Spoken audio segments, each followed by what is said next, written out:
Good morning student. Online classes में आप सभी का हार्दिक अभिनंदन। प्रशिक्षणार्थियों, gender school and society BA BEd BSc BEd fourth year में आप पढ़ रहे हैं ट्रांसजेंडर समुदाय से संबंधित मुद्दे एवं चिंताएं। प्रशिक्षणार्थियों, आज आप पढ़ रहे हैं ट्रांसजेंडर समुदाय से संबंधित मुद्दे एवं चिंताएं।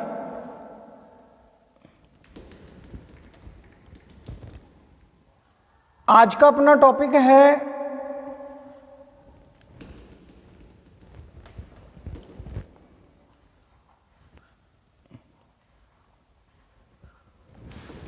प्रशिक्षणार्थियों, आर्थिक स्वावलंबन अर्थात ट्रांसजेंडर समुदाय की आर्थिक समस्याएं। ट्रांसजेंडर समुदाय को ढेर सारी आर्थिक समस्याओं का सामना करना पड़ता है। प्रशिक्षणार्थियों, इनको आर्थिक स्वावलंबन अर्थात आर्थिक रूप से स्वावलंबी ना होने के कारण, आर्थिक अभाव के कारण समाज की मुख्य धारा से काट दिया गया है। ट्रांसजेंडर समुदाय को जो रोजगार दिया जाता है, जो काम दिया जाता है, वो काम देने वाले लोग इनके साथ आनाकानी करते हैं। ट्रांसजेंडर समुदाय जिस कार्यस्थल पर कार्य करता है, उस कार्यस्थल का वातावरण, उस कार्यस्थल की सोच इनको ढेर सारे उत्पीड़न का सामना कराती है। वो सोच जिस कार्यस्थल पर ये कार्य कर रहे हैं, वहाँ इनको ढेर सारे भेदभाव का सामना करना पड़ता है। इनकी बाथरूम और शौचालय को लेकर समस्या बनी रहती है कि कार्यस्थल पर ये किस बाथरूम को यूज करें, किस टॉयलेट को यूज करें।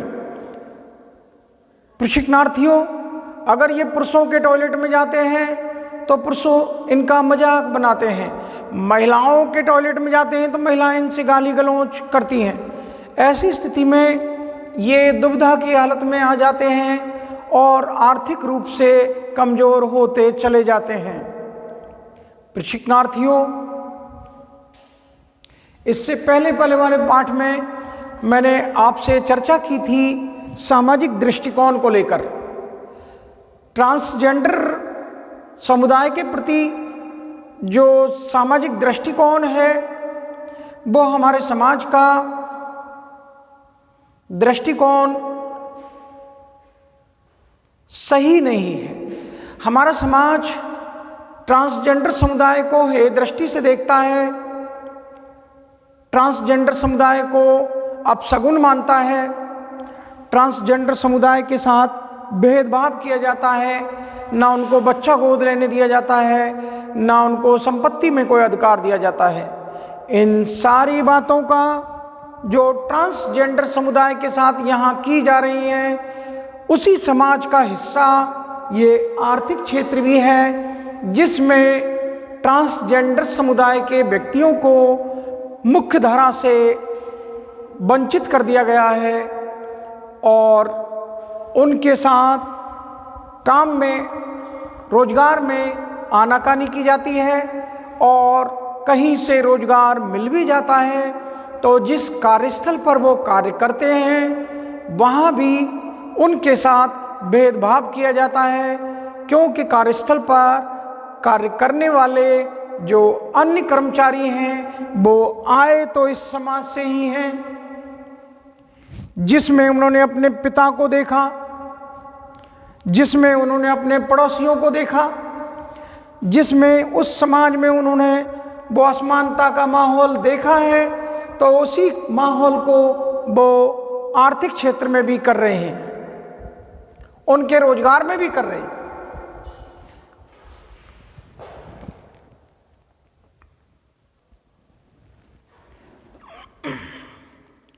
जो भेदभाव इन व्यक्तियों ने उस समाज में देखा, तो उसी भेदभाव को वो आर्थिक क्षेत्र में भी ले आते हैं और उस रोजगार के क्षेत्र में भी ट्रांसजेंडर समुदाय के व्यक्ति पिछड़ जाते हैं, क्योंकि उनके साथ समाज में जो भेदभाव हो रहा था वो ही समाज के नागरिक हैं, वो ही सोच है, उसी सोच को लेकर वो नागरिक जिस रोजगार क्षेत्र में उनको मिले हैं ट्रांसजेंडर समुदाय के व्यक्तियों के साथ वो ही भेदभाव करते हैं। तो उससे परिणाम ये निकलता है कि ट्रांसजेंडर समुदाय के ये व्यक्ति आर्थिक क्षेत्र में पिछड़ जाते हैं।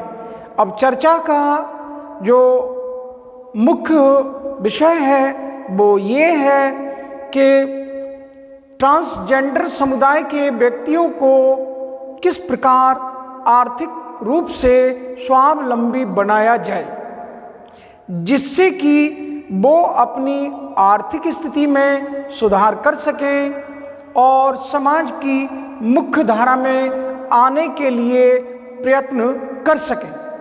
प्रशिक्षणार्थियों, नंबर 1, व्यावसायिक शिक्षा का प्रबंध करना होगा।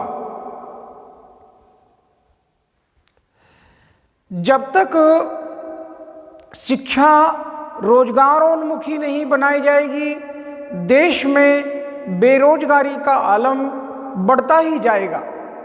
प्रशिक्षणार्थियों, तो पहला सुझाव ये दिया गया है कि व्यावसायिक शिक्षा का प्रबंध किया जाना चाहिए। नौकरी में ट्रांसजेंडर समुदाय के व्यक्तियों को अल्प समय का ही हो, लेकिन आरक्षण की व्यवस्था होनी चाहिए। नंबर 3, इन ट्रांसजेंडर समुदाय के व्यक्तियों को सस्ते ऋण उपलब्ध कराए जाएं। इनको स्वरोजगार के लिए सस्ते ऋण उपलब्ध कराए जाने चाहिए। अगला सुझाव है पुनर्वास योजनाओं को प्रोत्साहित किया जाए, जिससे कि इन लोगों के आवास की सुविधा इनको मिल जाए। प्रशिक्षणार्थियों, इस प्रकार आर्थिक रूप से ट्रांसजेंडर समुदाय के व्यक्तियों को स्वावलंबी बनाया जा सकता है।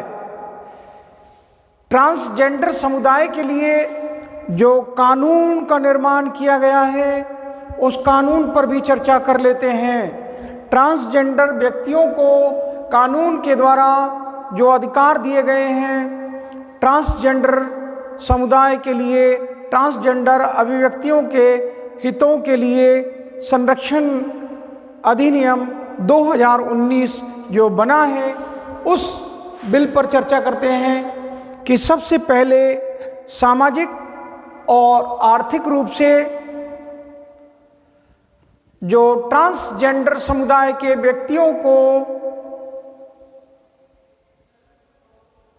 भेदभाव का सामना करना पड़ता है, उस भेदभाव को मिटाने के लिए ट्रांसजेंडर समुदाय के हितों के लिए जो 2019 में ट्रांसजेंडर व्यक्तियों के अधिकारों का बिल बना है, उसका सुझाव ये है, इस प्रकार है। नंबर 1, अभिभावकों को जागरूक करना। प्रशिक्षणार्थियों, जैसा कि मैं आपसे पहले भी कह चुका हूँ कि जब तक हम प्रौढ़ शिक्षा के कार्यक्रम और अभिभावकों को जागरूक नहीं करेंगे, तब तक सामाजिक भेदभाव, आर्थिक भेदभाव ट्रांसजेंडर समुदाय के साथ होता रहेगा। अभिभावकों को जागरूक करना होगा कि आपके घर में ट्रांसजेंडर व्यक्ति आ गया है तो आपको घबराने की, शर्माने की, छिप जाने की, छिपाने की कोई बात नहीं करनी है।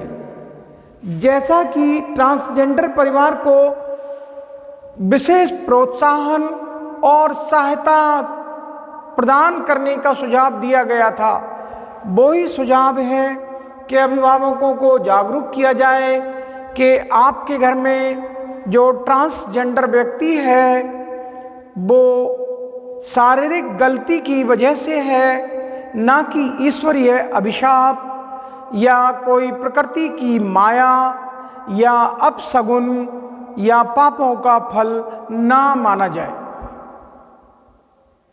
ये कोई पापों का फल नहीं है, बल्कि ये भ्रूण की कोशिकाओं में विभाजन की एक प्रक्रिया का परिणाम है। ये शारीरिक गलती है जिसको चिकित्सा के द्वारा, विज्ञान के द्वारा, सर्जरी के द्वारा दूर किया जा सकता है। अभिभावकों को जागरूक करना है कि ये हमारे समाज का एक हिस्सा है और आप इनको स्वीकार कीजिए। जैसा कि समाज इन व्यक्तियों को हे दृष्टि से देखता है और इनकी पहचान हो जाने पर परिवार बौखलाहट में अपना नियंत्रण खो बैठता है और वो अनियंत्रित हो जाता है, मारपीट पर उतार हो जाता है और इनको इतना मजबूर किया जाता है कि एक दिन ये घर छोड़ देते हैं। प्रशिक्षणार्थियों, इन बातों से अवगत कराने के लिए अभिभावकों को जागरूक करना होगा। बच्चे और अभिभावकों को विशेष परामर्श की आवश्यकता है। जैसा कि मैंने आपको पहले बताया था कि जब तक ट्रांसजेंडर व्यक्ति जो बच्चा है उसको और उसके अभिभावकों को उनकी मनोविज्ञान को समझने के लिए मनोचिकित्सक की सहायता ली जाए, मनोवैज्ञानिक की सहायता ली जाए और उनको समझाया जाए। एक अच्छे गाइडेंस से इनको परामर्श दिलवाया जाए और इनको गाइडेंस दिलवाया जाए जिससे कि कोई काउंसलर हो, इनकी काउंसलिंग करे और काउंसलर इनको उचित परामर्श प्रदान करे जिसमें इनको प्रोत्साहन और इनको सहायता प्रदान करने वाली बातें होनी चाहिए। प्रोत्साहित भी किया जाए और उनको सहायता भी पहुंचाई जाए। निश्चित रूप से बच्चे और अभिभावकों के इस परामर्श से ट्रांसजेंडर समुदाय के प्रति जो समाज की सोच है, जो समाज का दृष्टिकोण है, जो समाज का नज़रिया है, वो चेंज होगा।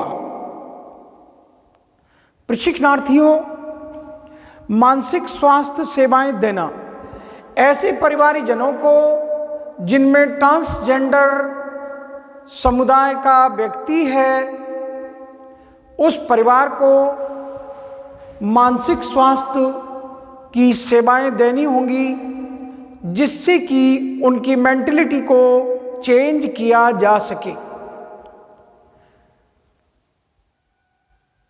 उनकी मानसिकता में परिवर्तन लाकर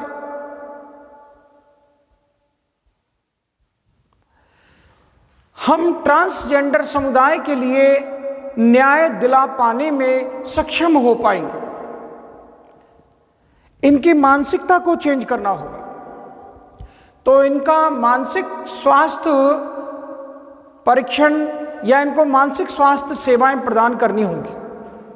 प्रशिक्षणार्थियों, धारा 375 के अंतर्गत संविधान की धारा 375 के अंतर्गत किसी महिला के साथ में होने वाले यौन अपराध को यौन अपराध की श्रेणी में रखती है, जबकि ट्रांसजेंडर व्यक्तियों के साथ में ये अपराध हो जाता है तो उसके लिए कानून में कोई प्रावधान नहीं है। तो उसके लिए इस बिल के अंतर्गत ये सुझाव दिया गया कि आपराधिक कानूनों में बदलाव करने की सिफारिश की जाती है। धारा 375 में संशोधन करने की आवश्यकता है। धारा 375 में आपको, जैसा कि मैंने अभी पढ़ाया था, धारा 375 के अंतर्गत महिलाओं के संग होने वाले यौन अपराध को तो मान लिया जाता है, लेकिन ट्रांसजेंडर व्यक्तियों के साथ होने वाले यौन अपराध के लिए इस कानून में संशोधन करने की आवश्यकता है। ये सिफारिश की गई है। अगला है, संशोधन द्वारा ट्रांसजेंडर को भी इसमें शामिल करने की आवश्यकता बताई। अलग से ट्रांसजेंडर समुदाय के लिए कानूनों का निर्माण करने की सिफारिश इस बिल में की गई है कि अलग से कानूनों का निर्माण हो जिससे कि ट्रांसजेंडर समुदाय के व्यक्तियों को लाभ पहुंचाया जा सके। शादी करने और बच्चा गोद लेने या अभिभावक बनने का अधिकार भी ट्रांसजेंडर समुदाय के नागरिकों को प्रदान करने की सिफारिश की गई। प्रशिक्षणार्थियों, ये सारे अधिकार जिनका मैं जिक्र कर रहा हूँ वो ट्रांसजेंडर समुदाय को और उनके कल्याण को लेकर ही यहाँ प्रस्तुत किए गए हैं। इनको मुफ्त कानूनी सलाह प्रदान करने की सिफारिश की गई है और भेदभाव और हिंसा का निस्तारण करने की भी बात कही गई। प्रशिक्षणार्थियों, जिला ट्रांसजेंडर कल्याण बोर्ड होगा जिसमें ट्रांसजेंडर समुदाय के लिए राज्य के द्वारा, केंद्र सरकार के द्वारा, केंद्र शासित प्रदेशों के द्वारा अपने अपने क्षेत्रों में जिला कल्याण बोर्ड का गठन करना होगा, जिससे कि ट्रांसजेंडर समुदाय के अधिक से अधिक हितों को साधा जा सके। एनजीओ की मदद भी ली जा सकती है जिसमें ट्रांसजेंडर समुदाय के लोगों को ये एनजीओ स्वयं सहायता समूह आगे आकर इनको प्रोत्साहित करें, इनकी सहायता करने के लिए वो तैयार रहें। प्रशिक्षणार्थियों, 24 घंटे एक हेल्पलाइन नंबर होना चाहिए जिसको सामाजिक न्याय विभाग के द्वारा संचालित किया जाए। जैसा कि मैं पुनर्वास योजनाओं को प्रोत्साहित करने की बात कर रहा था, तो उसमें इंदिरा आवास योजना से ट्रांसजेंडर समुदाय के नागरिकों को, व्यक्तियों को लाभ पहुंचाया जा रहा है। इंदिरा आवास योजना का ट्रांसजेंडर समुदाय के व्यक्ति लाभ उठा रहे हैं। अनुदान, जैसा कि आपसे पहले भी बात कही कि इस बिल में ट्रांसजेंडर समुदाय के व्यक्तियों को अनुदान की बात कही गई है। इनको जमीन भू आवंटन की बात भी कही गई है कि इनको जमीन आवंटित की जाए जिससे कि ये अपना रोजगार भी चला सकें। स्वास्थ्य बीमा योजना, इनकी हेल्थ के लिए स्वास्थ्य बीमा योजना लागू करने की सिफारिश इस बिल में कही गई है। और तो और सेक्स रीअसाइनमेंट सर्जरी कराने के लिए सरकार को ये निर्देशित किया गया है कि सरकारें सेक्स रीअसाइनमेंट सर्जरी हेतु इनको वित्तीय सहायता पहुंचाएं। प्रशिक्षणार्थियों, सेक्स रीअसाइनमेंट आप समझ गए कि ये व्यक्ति लिंग परिवर्तन कराना चाहते हैं। जिस लिंग में ये जाना चाहते हैं उस लिंग में जाने का और उस लिंग में परिवर्तन कराने का इनको पूरा अधिकार दिया जाता है। प्रशिक्षणार्थियों, यहाँ पर सेक्स रीअसाइनमेंट से सर्जरी से सीधा संबंध है कि वो जिस लिंग में उनका जन्म हुआ और पहचान मिली उनको दूसरे लिंग की, तो अब ये अपना जो जन्म वाले लिंग है उसमें परिवर्तन करवा सकते हैं। तो उसके लिए इनको वित्तीय सहायता पहुंचाने के लिए केंद्र सरकार, राज्य सरकारें और केंद्र शासित प्रदेशों को निर्देश दिए गए हैं कि वो इनकी मदद के लिए तैयार रहें और इनको सेक्स रीअसाइनमेंट सर्जरी कराने में इनकी वित्तीय सहायता इनको प्रदान की जाए। एग्जाम्पल सिंपल है कि जन्म हुआ लड़के का और चाहत बनी लड़की बनने की, जन्म हुआ लड़की का चाहत बनी लड़की बनने की, लड़का बनने की, तो ऐसी स्थिति में ये ट्रांसजेंडर व्यक्ति सेक्स रीअसाइनमेंट सर्जरी करा सकते हैं। सरकार ने संविधान के अनुसार जो ये बिल बना है, इस बिल में इनको अपने लिंग का चुनाव करने के लिए अधिकार प्रदान किया है। स्वयं की इच्छा के अनुसार जिस लिंग में ये जाना चाहें वो उस लिंग में ये अपनी पहचान बता सकते हैं, जिसका सर्टिफिकेट इनको मिल जाएगा। प्रशिक्षणार्थियों, 55 वर्ष से अधिक अगर निराश्रित ट्रांसजेंडर कोई व्यक्ति है तो उसके लिए हर माह पेंशन की व्यवस्था की सिफारिश इस बिल में कही गई है। स्वरोजगार के लिए इनको सस्ते दामों पर ऋण उपलब्ध कराने के लिए, अनुदान उपलब्ध कराने के लिए सिफारिश की गई है। अब ये बातें, ये नीतियाँ जो मैंने आपके सामने प्रस्तुत की, नंबर 1 अभिभावकों को जागरूक करना, नंबर 2 बच्चे और अभिभावकों को विशेष परामर्श प्रदान करना,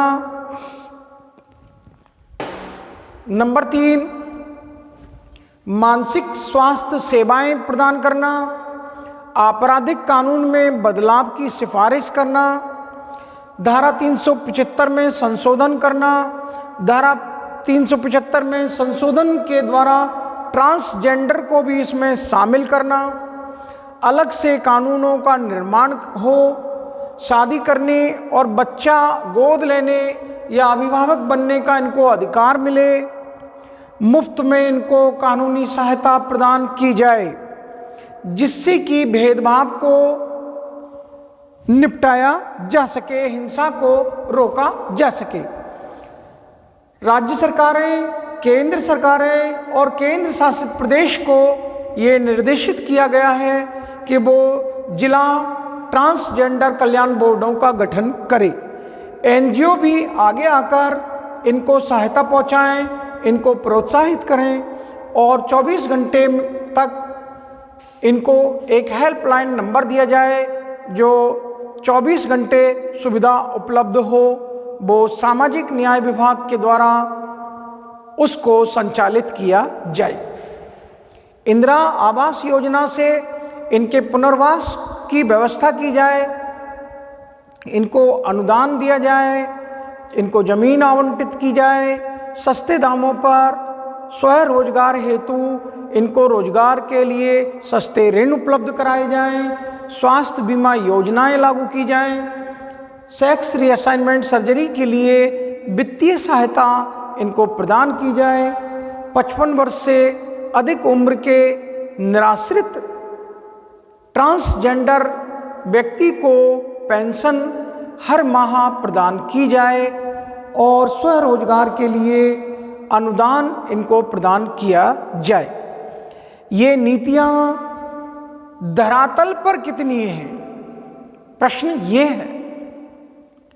वास्तव में इन नीतियों को क्रियान्वित किया गया है नहीं, या इन नीतियों की क्रियान्विति किस हद तक हुई है? तो वो हद है केरल। केरल भारत का एक ऐसा राज्य है जो विकासशील देशों की श्रेणी में ही नहीं बल्कि विकसित देशों की श्रेणी में, अच्छे राज्यों की श्रेणी में गिना जाता है। सिर्फ विकासशील देशों में ही नहीं बल्कि विकसित देशों में भी उसकी अच्छे राज्यों की, अग्रणी राज्यों की श्रेणी में गिनती की जाती है। तो केरल ने अपने राज्य के ट्रांसजेंडर समुदाय के लिए कुछ नीतियां बनाई हैं, जिसमें उसने समान नागरिक होने की, केरल ने ट्रांसजेंडर समुदाय को ये पहल की है। उसने नागरिकों को समान नागरिकता का ये अधिकार, ये संरक्षण प्रदान करने वाला देश का पहला राज्य केरल बन गया, जिसने ट्रांसजेंडर समुदाय को इन सारी बातों पर अमल करके बताया है। प्रशिक्षणार्थियों, यहाँ ट्रांसजेंडर समुदाय की चिंता और मुद्दों को हल करने के लिए हम चर्चा कर रहे थे। ट्रांसजेंडर समुदाय के सामाजिक दृष्टिकोण और आर्थिक रूप से स्वावलंबी बनाने के लिए हमने चर्चा की।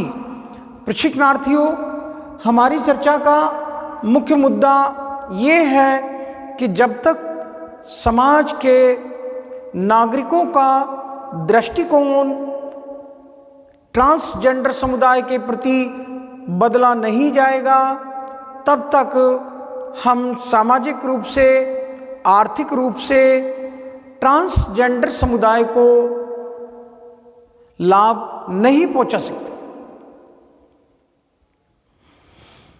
हम इनके साथ होने वाले सामाजिक भेदभाव को, हम इनके साथ होने वाले आर्थिक भेदभाव को, हम इनके साथ होने वाले रोजगार में भेदभाव को, हम इनके साथ होने वाले शैक्षिक भेदभाव को, हम इनके साथ होने वाले स्वास्थ्य सेवाओं में होने वाले भेदभाव को, हम इनके साथ होने वाले सार्वजनिक क्षेत्र में होने वाले भेदभाव को तभी मिटा पाएंगे जब हमारे देश के नागरिकों को हम जागरूक कर पाएंगे।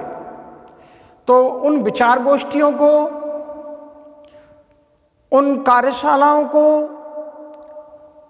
उन ड्रामा को हमको करके दिखाना होगा, जिससे कि हम समाज के आम नागरिकों को जागरूक कर सकें और ट्रांसजेंडर समुदाय के प्रति जो पीढ़ियों से, जो परंपराओं से, जो अंधविश्वासों से समाज में चली आ रही कुरीतियों को समाज मानकर चलता है, उनसे छुटकारा मिल सके।